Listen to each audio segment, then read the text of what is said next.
Hola, ¿qué tal? Bienvenidos, bienvenidas.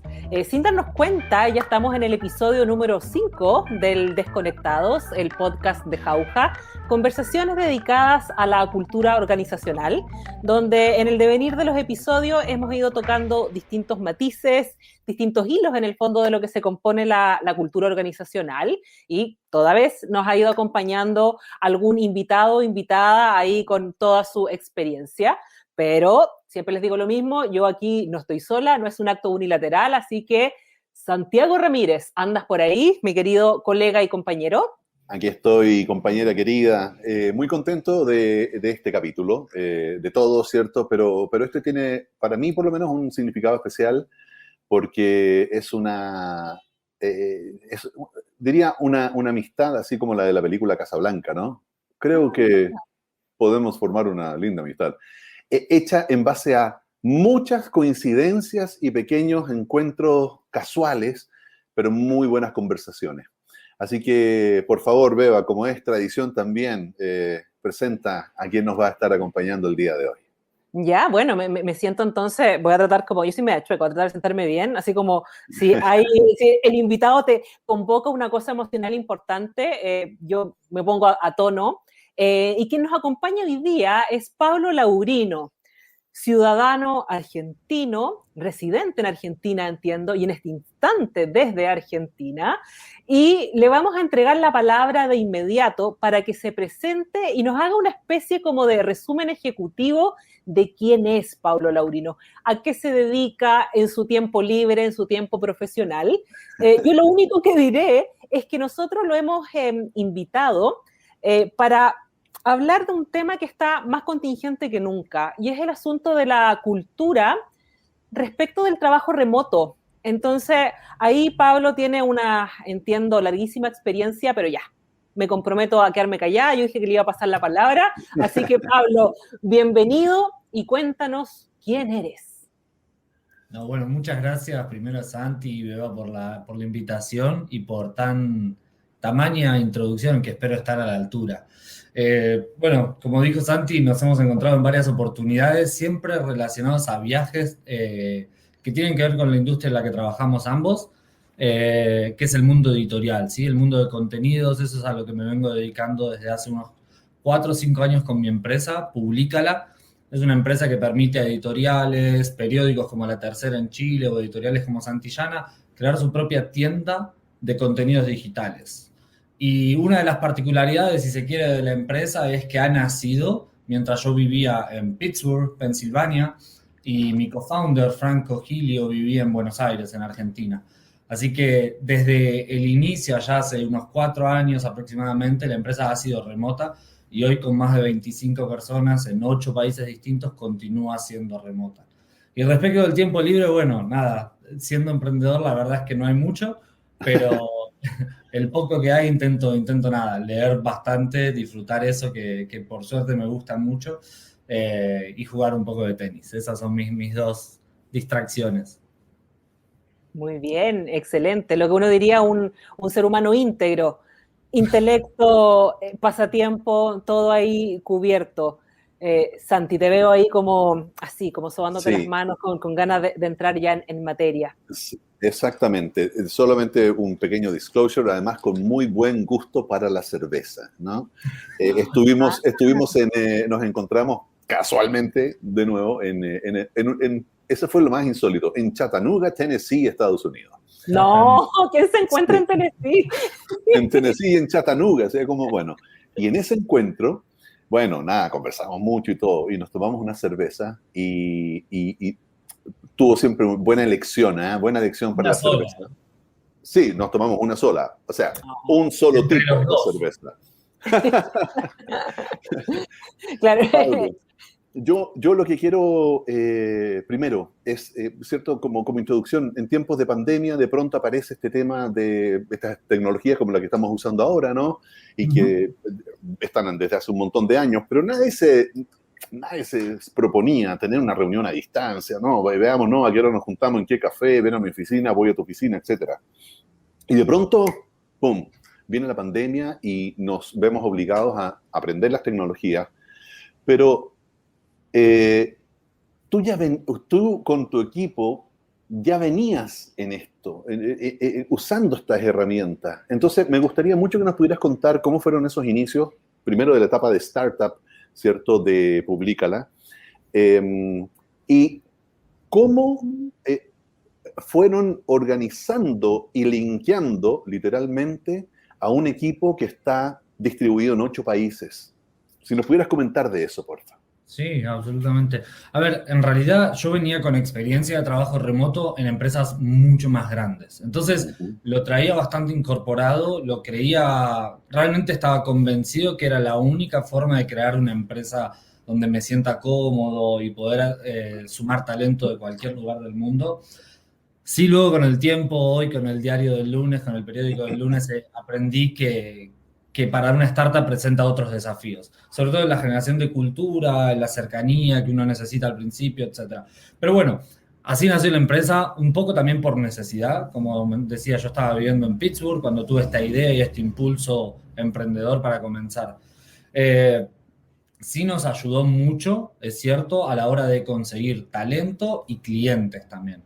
Otra particularidad de la empresa es que gracias a ser remota, nosotros nos viajábamos mucho y nos encontrábamos, así como me encontré con Santi en Chattanooga, me he encontrado con clientes por todo el mundo y hoy tenemos clientes desde China, India, hasta Estados Unidos, Chile, Argentina y cualquier otro país.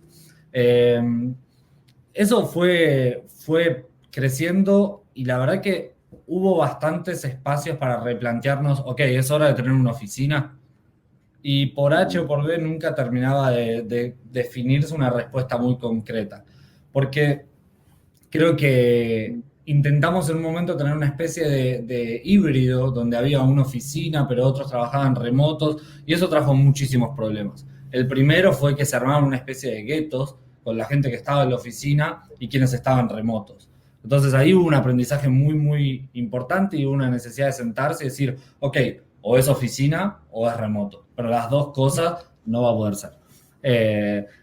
Y para cuando pensamos a pensar en eso, ya había 10 personas en la empresa, había pasado un año, había gente en México, Chile y Argentina por ahí, y ya era imposible, porque era o decirle a esa gente que se mude de país o decirle a esa gente que no continúe, era muy complicado. Así que ahí decidimos asumir en serio lo que es ser una empresa remota. Y hago el énfasis en serio porque va mucho, y también fue un descubrimiento en estos años, va mucho más allá de Zoom y Slack, va mucho más allá de las herramientas, sino que hay que tomárselo realmente en serio. A la hora de construir esto, cultura, que se habla tanto y tal, se necesita ser 10 veces más proactivo que en una oficina. En una oficina pasa de forma natural, te cruzas, conversas, almuerzas, remoto no. Y respecto de la pandemia, sí, un comentario que siempre hago.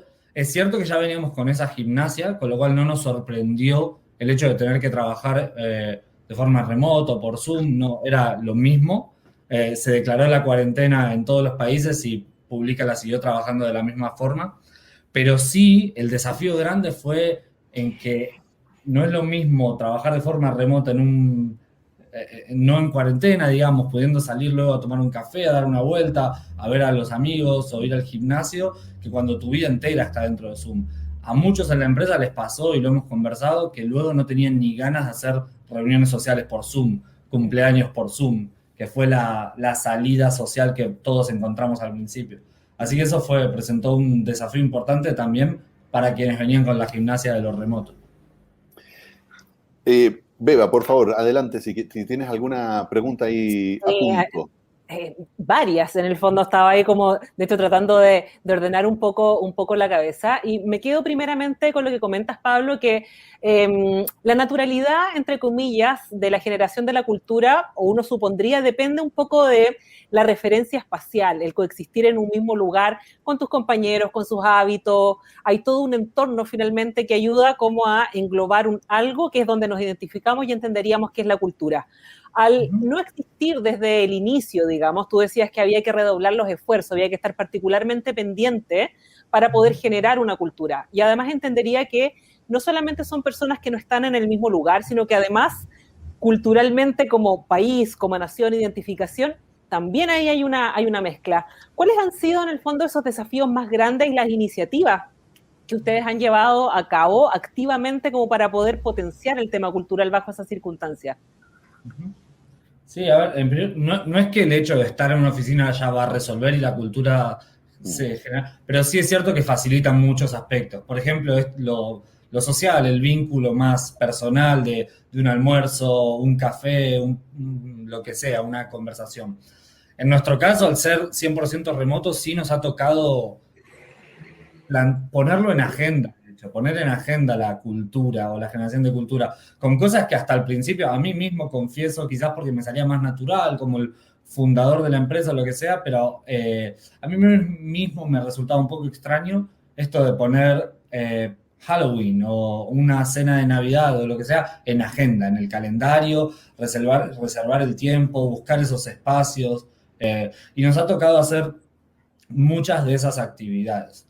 Pero la principal diferencia fue eso, fue ser explícitos a la hora de decir, ok, este va a ser un encuentro social, no traigan algo del trabajo, tráiganse una bebida, tráiganse un café o lo que sea y vamos a conversar. Y ahí lo que hicimos fue implementamos varias estrategias o herramientas o actividades, desde un almuerzo una vez por mes, donde nos juntamos literal, todos cortamos y a almorzar y tratamos de conversar de distintos tópicos. Otro descubrimiento ahí fue que en lo digital, en lo online o en lo remoto, siempre está bueno tener una consigna, ayuda mucho, porque si no, y seguro a todos les pasó durante la pandemia, un cumpleaños por Zoom, es imposible, no se escucha, no se entiende, no se sabe quién habla, entonces sí, tener alguna consigna, decir, bueno, no sé, nos juntamos a ver esta película todos juntos y cuando termina hablamos de la película. O leemos este libro y nos juntamos, también lo hemos hecho, una vez por semana juntarnos a ver cómo va el avance del libro, etc. Así que también nos ayudó mucho ser proactivos en eso. Y lo otro que hicimos, que luego justo la pandemia nos interrumpió también eso, fue seguir manteniendo el componente del contacto físico, personal, tratando de viajar todos juntos, las 25 personas de la empresa ahora mismo, 1 o 2 veces por año, pasar una semana juntos. De un poquito de trabajo, pero mucho de dispersión, para poder generar ese vínculo que luego te vas a casa y la persona del chat, del Zoom, es alguien con intereses, con gustos, con miedos, es un humano. Así que hemos hecho también mucho de eso. Genial. Oye, yo quería preguntarte, ahora probablemente te ha tocado interactuar o con tus clientes o con otras empresas que todo esto de la pandemia y el trabajo remoto los sorprendió. ¿Cómo has visto tú la reacción, particularmente de la industria editorial, respecto a este escenario de pandemia por cierto, el tema comercial, el tema de ventas y eso, pero también en este ámbito del trabajo remoto, del poder participar y el poder integrarlo dentro de su día a día? A ver, en lo comercial siempre me interesa remarcarlo porque fue un aprendizaje sumamente acelerado para toda la industria y hubo mucho más miedo de lo que terminó pasando realmente. Me parece que la variación estuvo en que se aceleró tanto la tecnología de distribución digital, tanto de libros o contenidos en formato digital, pero también de contenidos impresos. El famoso impresión bajo demanda, 1 a 1, en lugar de ir a una librería, se aceleraron y se aceitaron mucho más los procesos de comprar un libro por internet y que me llegue al otro día. Eso no existía y mismo aquí en Chile y en Argentina está pasando que compro un libro en Mercado Libre, donde sea, y al otro día o el mismo día lo tengo en casa, inclusive si no estaba en stock. Entonces, eso ayudó a que el impacto haya sido mucho menor de lo que se creía. No me acuerdo el número exacto ahora y no voy a mentir porque esto está siendo grabado, pero sí, la expectativa de caída de las ventas era de 2 dígitos por lo menos en el mundo de habla hispana de los libros, y al final terminó siendo, creo que de un 2%, un 3%. Es una caída igual y es lamentable, pero muy lejos de esos 2 dígitos que se esperaban. Eso por el lado de lo comercial.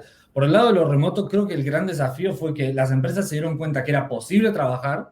De hecho, lo han logrado, se adaptaron hasta mismo el Estado, el Servicio de Impuestos Internos o cualquier otra, empezó a digitalizar sus procesos y lo lograron.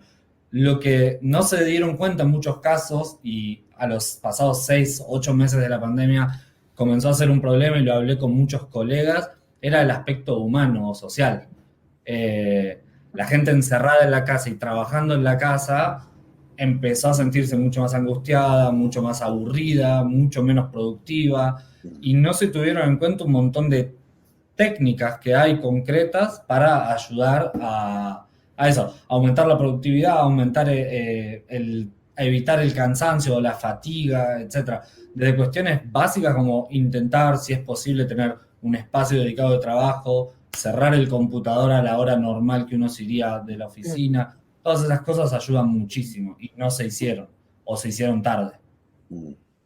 Sí, ese es un súper tema. Tú lo posabas delante y me quedo dando vueltas un poquito la pregunta, Pablo, y es que una cosa es tener una experiencia previa al haber formado remotamente una empresa, pero digámoslo así, entre comillas, en condiciones normales o estándares, ¿no? Donde de igual manera tienes la posibilidad después de salir, juntarte con tu gente, etcétera, etcétera. Y ahora ya no somos libres de nuestra agenda y la vida personal coexiste en el mismo espacio con la vida personal, la vida familiar y con todo el estrés que significa el sentido de la restricción, de la pérdida, etcétera, etcétera. Entonces, ahí hay un algo que es muy interesante, porque a veces uno dice, bueno, si lo venían haciendo desde antes, entonces llegar y apretarse un botón y es como seguir de largo.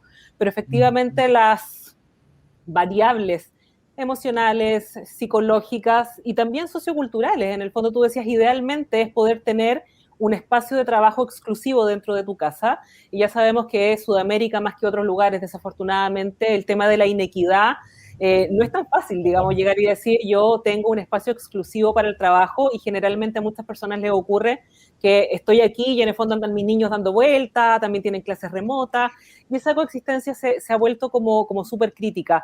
Y dicho todo esto, es como, ¿cuál es la pregunta?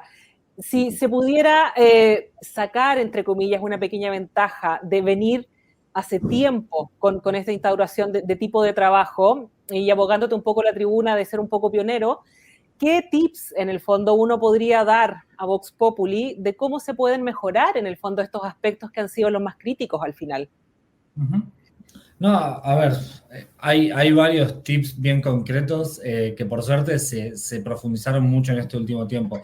Hay 2 comentarios antes. Uno es, de hecho, en miles de estudios que se hacen todo el tiempo, lo que más valoran las personas del hecho de poder trabajar de forma remota es evitar el commuting, el transporte público, esas 2 o 3 horas que perdíamos al día. El problema fue que durante la pandemia eso nadie lo tenía, no existía porque no había vida social. Entonces ya lo remoto dejaba de ser un beneficio y pasaba a ser una obligación. Y lo segundo que también quería hacer como ahí un subrayado importante es en la equidad, que en América Latina, pero creo que esto en todo el mundo todavía es un problema grave, y es el acceso hasta un recurso básico, no es natural, pero ya es básico, que es el Internet. Y que hoy en día sigue siendo algo tan difícil de acceder para muchos, para millones, es una locura realmente. En Argentina pasó que no sé si se obligó, pero se requirió a los niños que tengan clases virtuales. Claro, y no se tuvo en cuenta que hay una enorme parte de la población que no accede a Internet o que directamente no accede a dispositivos para conectarse. Creo que ahí tenemos una brecha importante previa a pensar el trabajo remoto en eso. Porque también al mismo tiempo siempre hablamos de equidad y que el trabajo genere dignidad, igualdad, etc. Si no equilibramos la base para que todos de verdad puedan trabajar de forma remota, va a ser realmente complicado. Dicho eso, bueno, de hecho, ese es uno de los primeros tips. Para trabajar remoto es fundamental una buena conexión a Internet, un buen micrófono, una buena cámara, una buena luz. Nos ha pasado un montón. Hay gente que se sumó a la empresa, no venía con esa gimnasia y la empresa está muy acostumbrada. Todos tienen buen micrófono, software para mejorar el ruido ambiente, esto y lo otro, que de verdad hacen a cierta cercanía a la hora de trabajar remoto. Después sí, creo que el esfuerzo más grande que las empresas podemos hacer hoy en día es en ir un poco más allá de las horas laborables. Que ¿Qué quiere decir eso? Nada, tratar de ayudar, por ejemplo, con mobiliario, muebles, sillas ergonómicas o lo que sea, hasta ayudar a las personas del equipo a tener una agenda en el día, de tener cierta estructura, saber cuándo cortar. Pasa, lo más normal que he visto y de lo más grave también es irse a dormir con el celular. Y en el celular tener la app de mail, la app de chat o lo que sea. Porque entonces el día no tiene ni principio ni final. Es una continuidad que angustia, porque es como no paro nunca. Y nada, esas cosas sí, poder compartirlas con el resto del equipo nos ayudó muchísimo. Dejar el celular fuera de la habitación, poder cerrar el computador, literalmente cerrarlo y ojalá distraerse con otra cosa y ojalá que no sea una pantalla, ayuda muchísimo. En la medida de lo posible, ahora que ya un poquito más nos podemos mover, dar vueltas, salir al parque o lo que sea, todo eso realmente ayuda. Y el sueño. Si algo aprendí durante la pandemia, que la clave de todo, el eje de todo el bienestar está en el sueño, en tener buenas horas de sueño y una rutina, o lo más cercano a una rutina para dormir. Bien. Me quedé pensando en el tema de los 8 países, ¿no? Y me gustaría mucho que nos contaras volviendo un poco al tema de la cultura, aquí ya como que se entrelaza, ¿cierto? Cultura de cada país o la idiosincrasia de cada país, de las personas que trabajan, y la formación de una cultura propia de Publícala. Primero me gustaría que nos contaras cómo fue la experiencia de empezar a interactuar para ti como cierto creador, como fundador de Publícala, de empezar a interactuar con personas de otros países. Me imagino que antes habías viajado y todo, pero ahora ya como con un norte de trabajo y además de un proyecto propio. Y luego, ¿cómo fueron dándose los espacios para que las personas pudieran realmente sumarse a una cultura propia de Publícala? Excelente. Ahí me declaro un poquito culpable porque hoy en día digo la suerte, cuando era pequeño fue un desafío, una dificultad de haberme criado con un tinte bastante internacional. El 50% de mi familia siempre ha estado en Italia, el resto estuvo en Argentina, entonces desde chico era normal para mí moverme entre ambos países y recibir gente de otros países también a través de amigos de mis padres y etcétera. Desde chico venía gente de España, me acuerdo, Brasil, Italia, Chile. Entonces, creo que ahí ese componente está presente en la cultura de Publícala, que es normal en una startup, siempre la cultura parte del equipo fundador, etcétera. Así es. Dicho eso, sí, y ahí está, esa es la cultura de Publícala, la cultura de la globalización bien entendida. ¿En qué sentido? En tratar de apoyarse mucho más en las similitudes que en las diferencias. Y me ha pasado, por suerte, tuve la suerte también de vivir en México, en Chile, en Estados Unidos, y la verdad es que siempre creo que los prejuicios son cosas que heredamos de tiempos viejos, que poco tienen que ver cuando interactuamos con las personas de verdad. En realidad, somos mucho más parecidos de lo que nos hicieron creer. O al menos hay mucha gente dispuesta a creer en eso. Y eso se ve en Publícala. Sí, en concreto, se valora muchísimo lo local, como respetando y festejando cada feriado o cada fiesta nacional de los distintos países. Por más que tenemos gente en España, tenemos gente en India, bueno, y cada uno, cuando tiene su fiesta nacional, además de, por supuesto, tomarse el día y lo que sea, tratamos de festejarlo, tratamos de decirlo de forma explícita y compartir un poquito, que cada uno pueda compartir algo de su cultura y eso lo enriquece.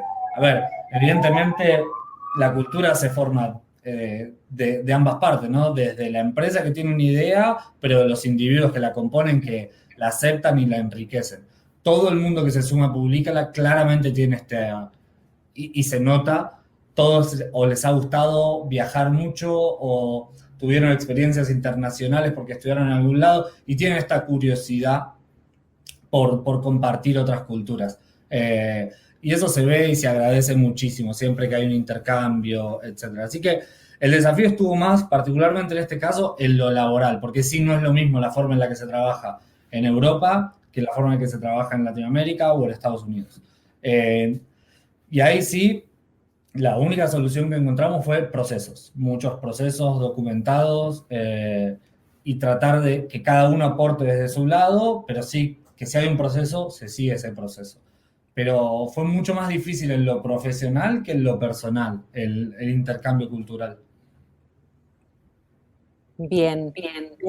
Me surgía la pregunta respecto del tipo de industria, en el fondo, editorial, que uno lo asocia generalmente a temas de contenido, tiene mucho de creatividad.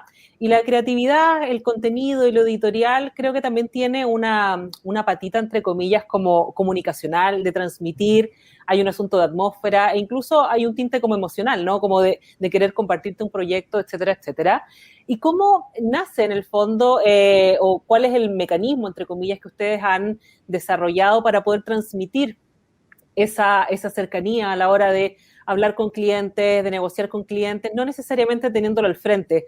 A veces ocurre que no todas las personas tienen un desarrollo o una formación del cómo comunicar y transmitir de manera enfática mediado por la tecnología. En general nos es mucho más fácil porque la voz, lo que decías tú, incluso también la mediación tecnológica de tus posibilidades, eso ayuda un montón a poder transmitir una idea. Y eso no es igual para todos. ¿Cómo han hecho ustedes en el fondo para sortear estas eventuales diferencias, ya sea tecnológicas y también de los énfasis que somos capaces de transmitir las personas con nuestras propias ideas? Sí, hay, en términos de herramientas, por suerte, hoy hay muchas que nos ayudan a estar más cerca de los clientes y las implementamos, ¿no? Lo importante es eso, que estén las herramientas y utilizarlas. Y nos ha servido mucho, pero porque nos ha salido naturalmente. Si algo tiene, es cierto lo que decías recién, veo de esto de la emocionalidad por ahí de la industria, es una industria que se mueve mucho por relaciones, y es algo que a nosotros nos gusta mucho. Hay una dificultad ahora y es trasladar eso a una escala mucho más grande. No era lo mismo tener 10 clientes con quienes podíamos tener un diálogo a manejar más de 1000 cuentas, donde por ahí a veces se hace más difícil el trato personalizado, que sin embargo tratamos de mantener. Las herramientas que hay hoy son muchas. A nosotros nos han servido mucho siempre el hecho de hacer webinars, que es presentaciones de este estilo, donde podamos compartir, pero no hablando nosotros, sino lo que hemos hecho siempre es invitar a algún cliente que cuente su experiencia y se genere ese vínculo con otros clientes. Y regalo este tip también porque creo que es algo que toda empresa debería implementar. Generamos un espacio, un Slack, de hecho, un grupo de chat para clientes de Publicala. Porque nos dimos cuenta que en muchos casos terminaban interactuando con nuestra intermediación, pero no lográbamos hacerlo en escala. Nos pasaba que un cliente nos preguntaba, ¿cómo hizo algún cliente para vender desde Chile a México? Ah, conocemos a uno, te lo presentamos y lo hacíamos. Claro, cuando eran 1000 cuentas ya fue imposible. Ahora hay un chat donde cualquier cliente de Publicala puede ingresar, hablar, pedir ayuda y que entre ellos se vaya generando ese vínculo. Y actuar nosotros como facilitadores de la relación y no tratar ni de intermediar ni de imponer, sino de estar ahí facilitando esa relación que es mucho más rica cuando hablan entre pares. Eso nos ayudó muchísimo. Y siempre tratar de poner al cliente en primer lugar. ¿Cómo? Escuchándolo. Hemos construido, de hecho, el producto entero en base a diálogo y relación con nuestros clientes. Escuchando feedback, mejorándolo, haciendo lo que ellos iban necesitando. Genial.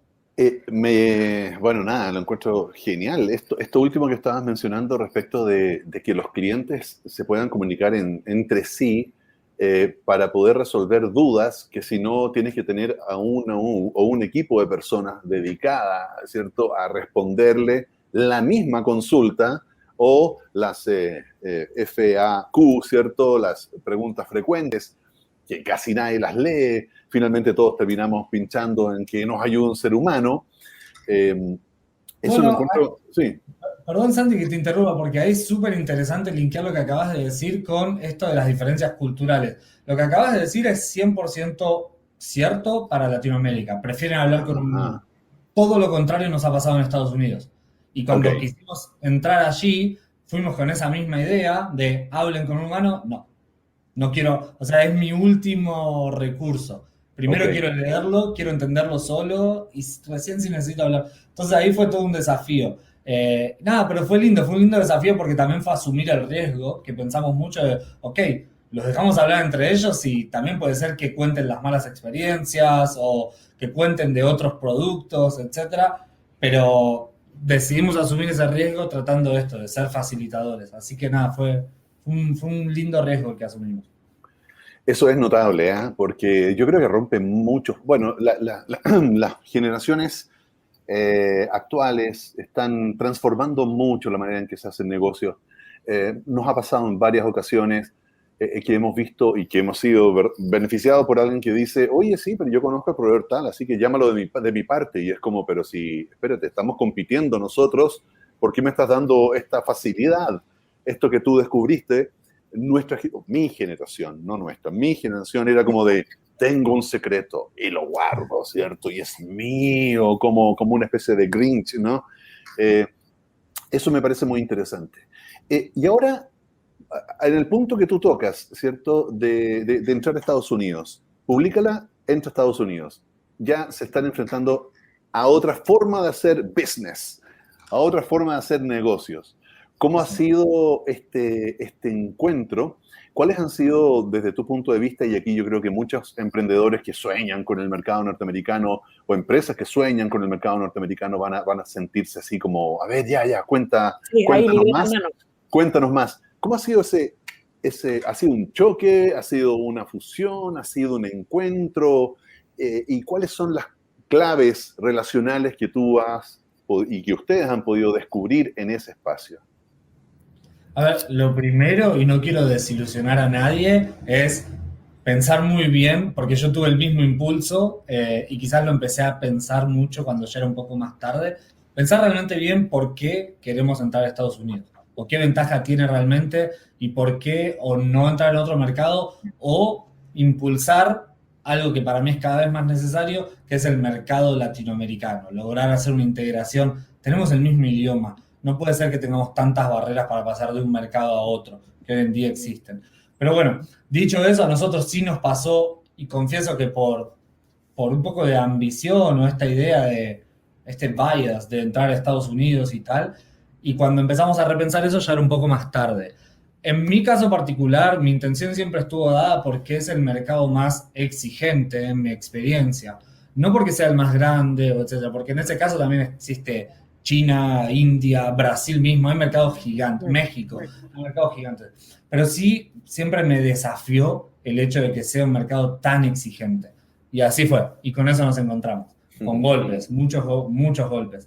Llegamos con un producto que en Latinoamérica era una Ferrari, y entramos a Estados Unidos y vimos que estaba lleno de Ferrari por todos lados. Había Ferrari, y dijimos, ok, ¿y cómo nos diferenciamos? Y además, nada, con mucho, no prejuicio, sino miedo encontramos en los clientes, lógico, porque no teníamos al principio mucho para demostrar. Siempre quieren saber, ok, ¿con quién más estás trabajando? Y no teníamos muchos casos para contar, excepto grandes marcas, pero de países que ellos no conocían. Nada, nos encontramos ahí con muchos aprendizajes. El primero fue es un mercado muy exigente en términos de producto. Quieren un producto fácil y que funcione y que eso genere confianza. Nosotros mismos, en Latinoamérica estamos acostumbrados a usar productos gringos que son fáciles, que hacemos 3, 4 clics, Netflix, Disney Plus, Amazon mismo, son productos sumamente simples de utilizar y no requieren ninguna interacción humana, que eso también fue un golpe que nos dimos. Caímos creyendo que somos los mejores dando servicio y los clientes nos adoran, y allí no importa tanto eso, sino que el producto funcione solo y que el cliente lo pueda entender solo. Nada, sin embargo, sí, pudimos adaptarnos y hoy hemos levantado una inversión y participado en un programa de aceleración de la Universidad de Berkeley en California.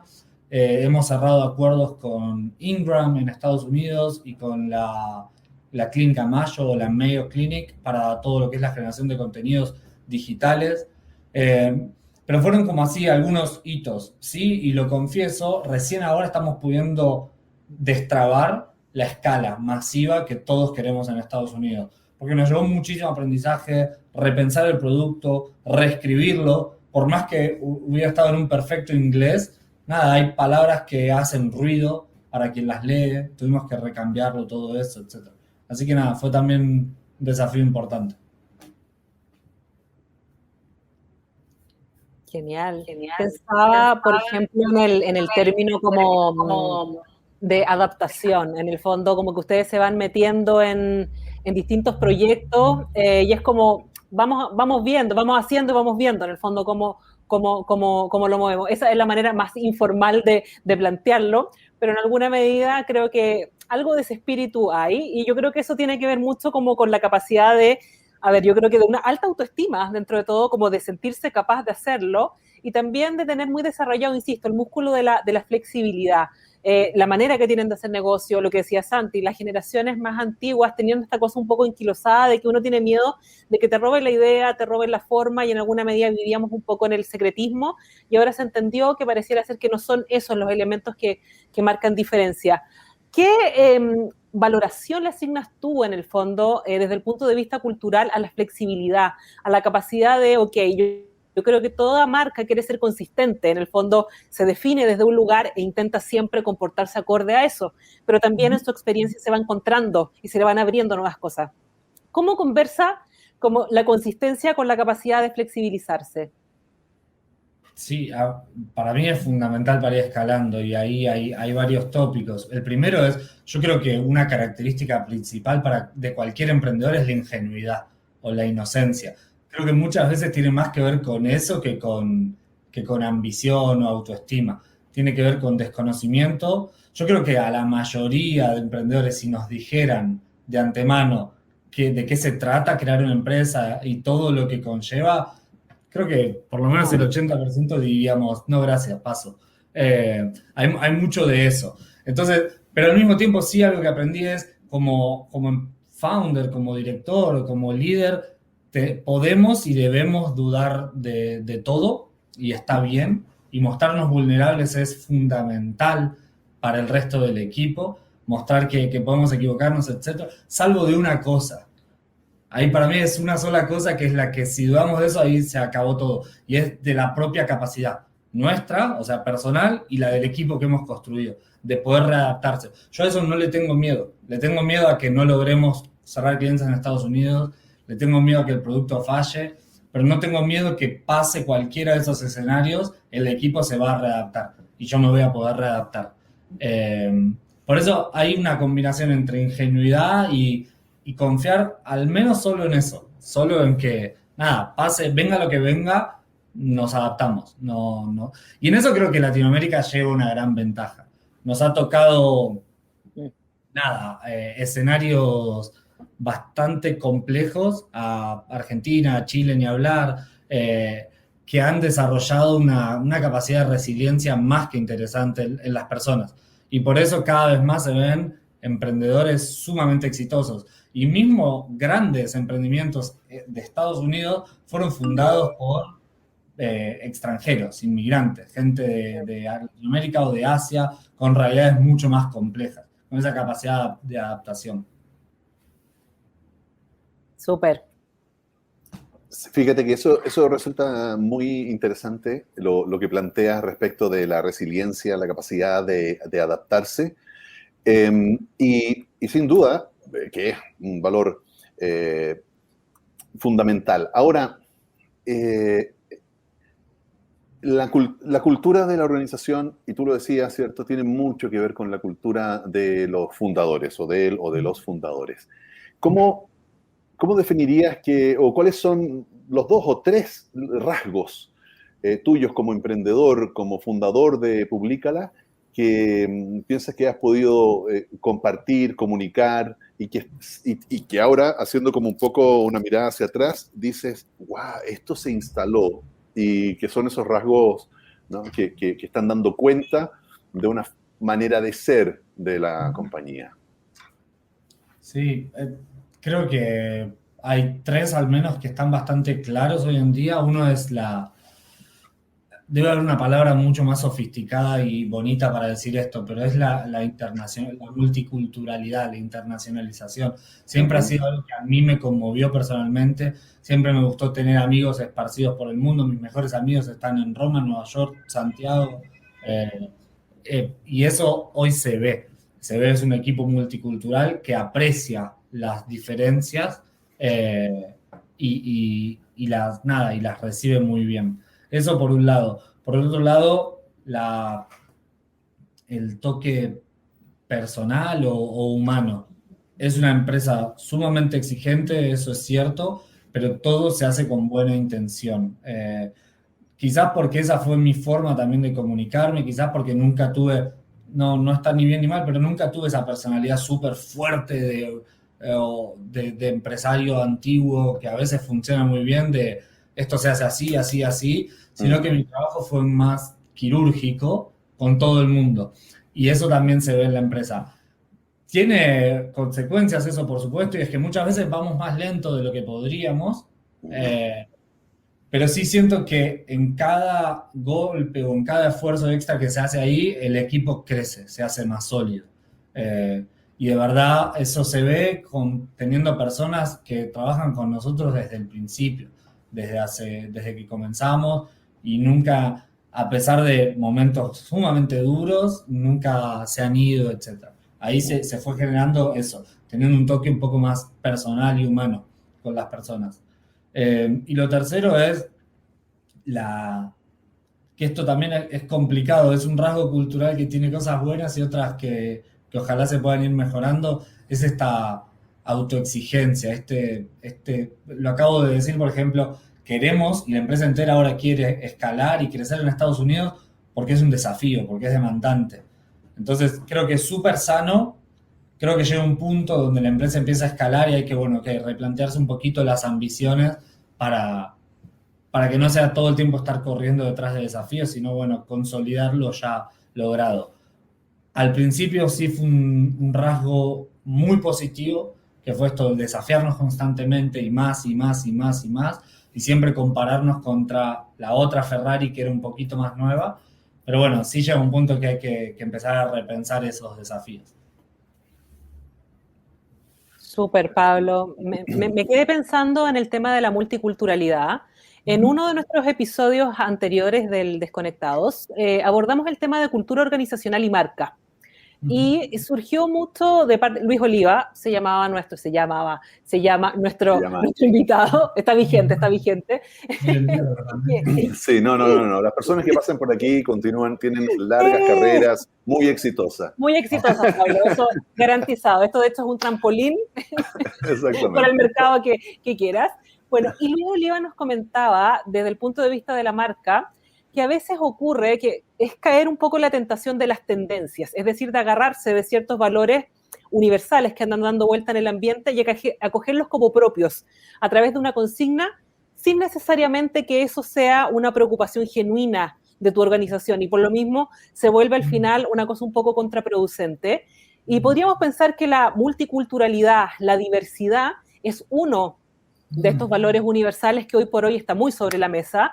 Estamos llamados en alguna medida a ser inclusivos, a integrarnos, pero ese es un camino que requiere, digamos, de ciertos esfuerzos y no es tan fácil de emularlo como de impostarlo. O sea, es como que realmente crees en eso. Tú decías que a veces hay una cosa desde el prejuicio de que uno supone que está más lejos de los otros de lo que verdaderamente está. Entre los sudamericanos ocurre bastante. Y en el intercambio tú te das cuenta que en realidad hay muchas más similitudes que diferencias.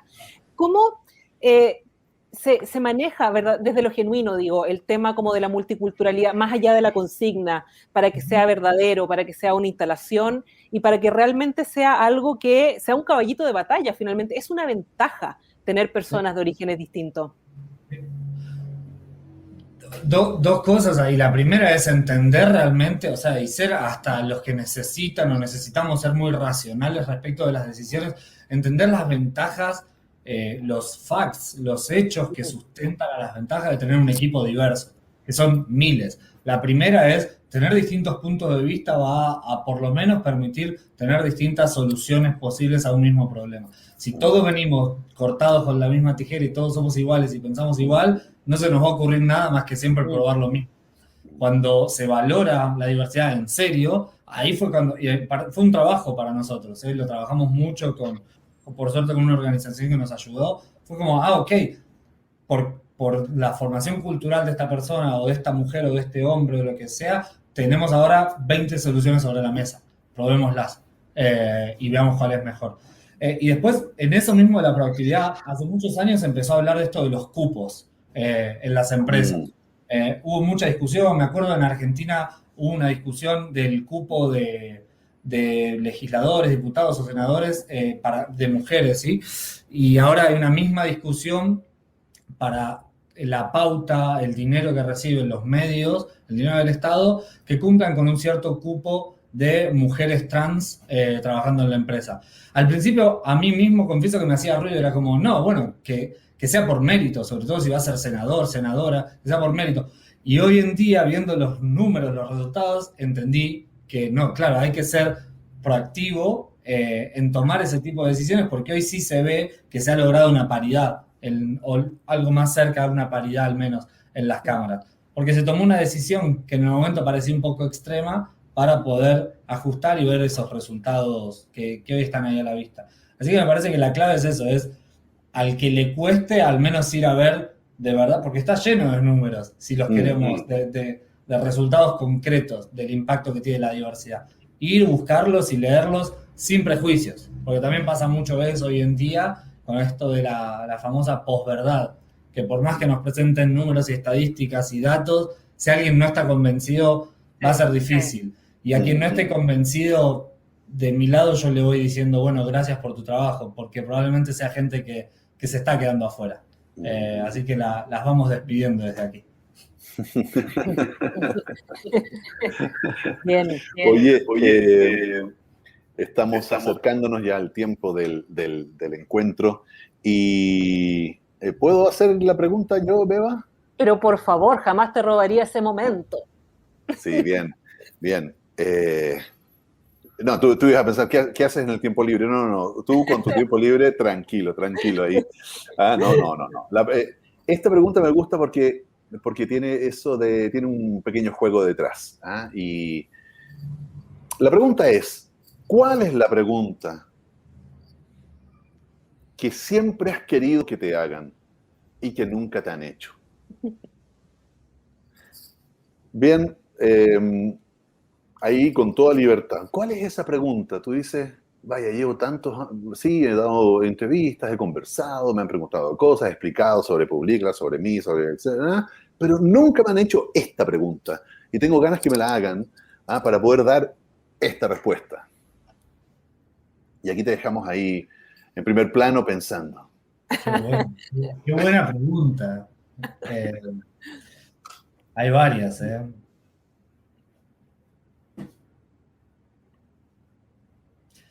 Hay una que siempre, pocas veces tengo la oportunidad de conversarlo y decirlo y me gusta mucho.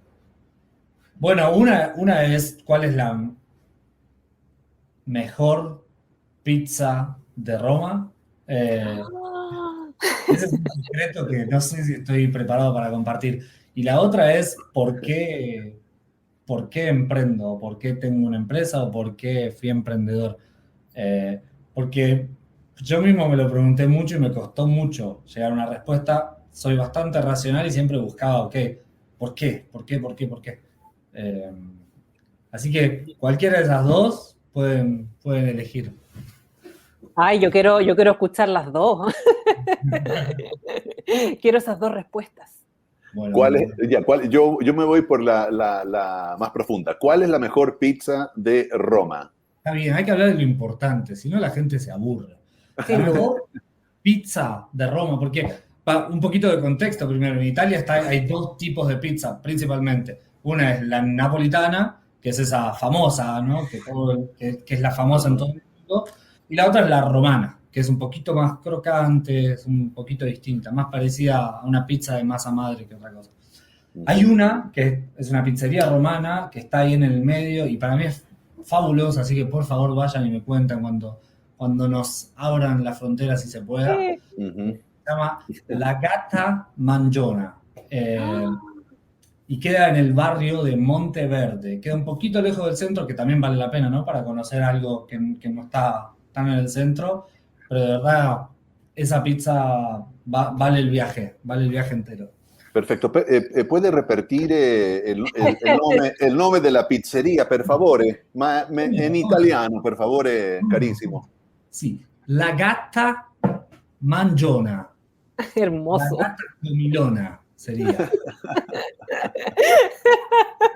Y es espectacular. Y además de postre, tiramisú, ahí mismo, fatto in casa. Ay, hermoso. Vale, maravilloso. Ya, Beba, yo creo que ahora sí, y tú hazle la otra pregunta. ¿Por qué emprendes? Vamos tú con esa Claro, ahora pregunta. ya nadie le Porque... importa, ya está, era la pizza. Claro, me imagino, yo voy a hacer una asociación libre. Me imagino que emprende para tener la libertad y los recursos para ir a la Cata Mangiona y comer ese tiramisú cuantas veces quiera y todo el asunto. Pero esa es una interpretación demasiado libre y muy inspirada de una mujer buena para la pizza. Así que mejor, Pablo, haz tú ahí como el cierre de... Hay mucho de verdad en eso. No, pero de verdad que luego de haberlo pensado muchísimo, me lo han preguntado alguna que otra vez y no tenía una respuesta que se sienta muy sincera, porque siempre es muy pensada y tal. Y la verdad, y quizás es hasta medio aburrido, porque no podría hacer otra cosa. Porque lo pienso, lo pensé, intenté hacer otra cosa y no puedo. Y siempre cuando alguien quiere emprender y tiene dudas de si dejo el trabajo o no, para mí ya eso es una alerta de que no, mejor no. Porque de verdad que es un camino de bastante soledad a veces, también es muy recompensante y tal, pero hay mucha soledad, hay muchos golpes, es muy duro, que la única forma para poder enfrentarlo, al menos en mí, es porque me nace de adentro y es lo único que me sale a hacer. De verdad que no podría estar haciendo otra cosa. Así que nada, inclusive eso es lo que me ayuda a veces cuando tengo dudas, sigo, no puedo más, ¿qué hago? ¿Cómo sigo? Me doy cuenta que no podría estar haciendo otra cosa. Así que ahí voy adelante con eso, me como una pizza y sigo. De hecho, hay una frase que está en el pie de los emails que envía Pablo, y es una frase que dice, no porque yo le envíe... No, a ver, nosotros trabajamos a horas bien curiosas, ¿no? Bien odd hours, ¿no? Trabajamos a horas bien particulares, así que yo le envíe un mail no significa que usted tiene que responderlo ahora. Entonces, es genial porque, claro, tú dices, trabaja con gente de la India, entonces le manda a lo mejor a alguien un mail, cuando acaso a las 3 de la tarde allá, los tipos ya están planchados durmiendo, ¿cierto? No significa que te tienes que levantar. Lo mismo con los clientes. Eso refleja también esa empatía. Y bueno, Pablo, se nos termina el tiempo.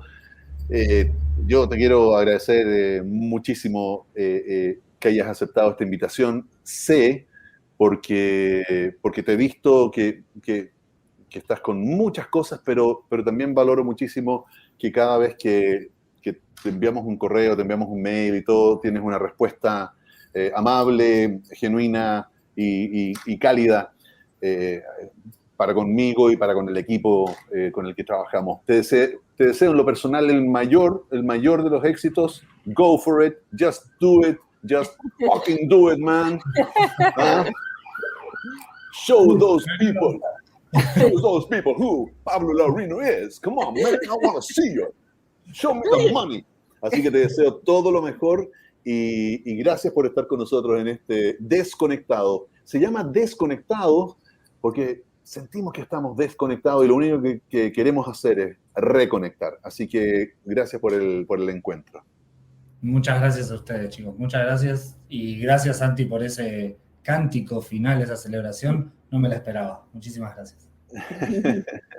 Genial, Pablo. Solo sumarme a la gratitud de dedicarnos tiempo y creo que nos diste harto más de lo que...